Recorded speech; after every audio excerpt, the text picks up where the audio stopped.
Covid کی وجہ سے ملک کا پورا تعلیمی نظام متاثر ہو چکا ہے۔ 1.5 سالوں سے اسکول کالج بند ہے اور طلبہ کا زبردست تعلیمی نقصان ہو رہا ہے۔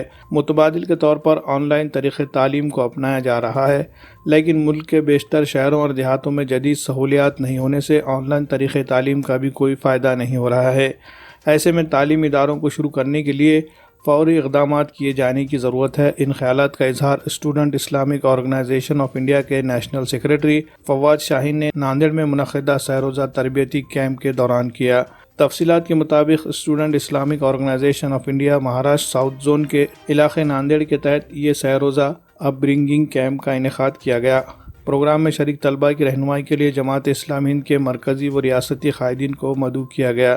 سہ روزہ پروگرام میں اسلام کی تاریخ، جدید مذہبی رجحانات، اسلام کا فلسفہ تعلیم اور ملک کے موجودہ حالات میں طلبہ اور نوجوانوں کو ملک و قوم کی ترقی کے لیے کیا کچھ کوششیں کرنی ہوں گی، اس کے بارے میں تفصیلی رہنمائی کی گئی۔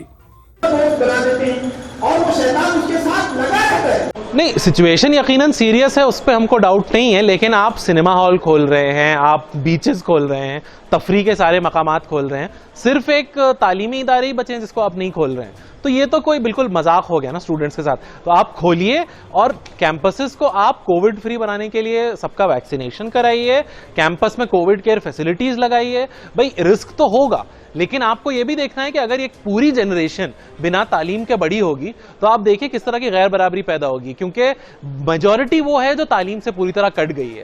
جو پیسے والے لوگ ہیں یا جو نہیں بھی ہیں، مجبوری میں ان کو آن لائن کوچنگ کی طرف اور یہ بڑے بڑے دوسرے جو پیسے بنانے والے ادارے ہیں ان کی طرف جانا پڑ رہا ہے۔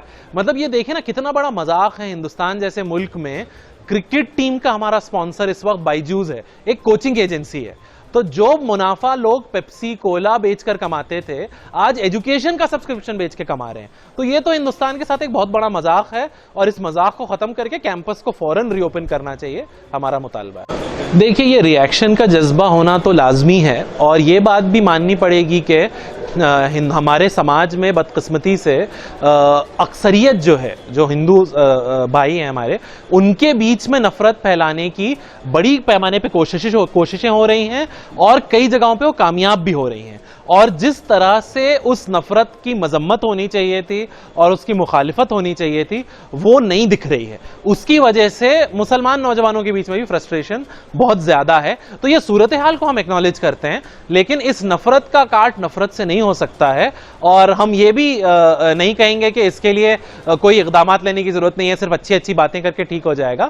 قانونی سطح پر اور سیاسی سطح پر بہت ساری چیزوں کی ضرورت ہے، لیکن سماجی سطح پر بھی ہم کو یہ ایک ڈائیلاگ کا پروسیس شروع کرنا ہوگا کہ جو نفرت پھیلائی جا رہی ہے اس کو ایک سماج کے طور پہ ہمیں کاؤنٹر کرنے کی ضرورت ہے۔ اور جب تک آپ صرف مسلمانوں سے مطالبہ کرتے رہیے گا کہ آپ اپنے نوجوانوں کو دیکھیے، تب تک کچھ نہیں ہوگا۔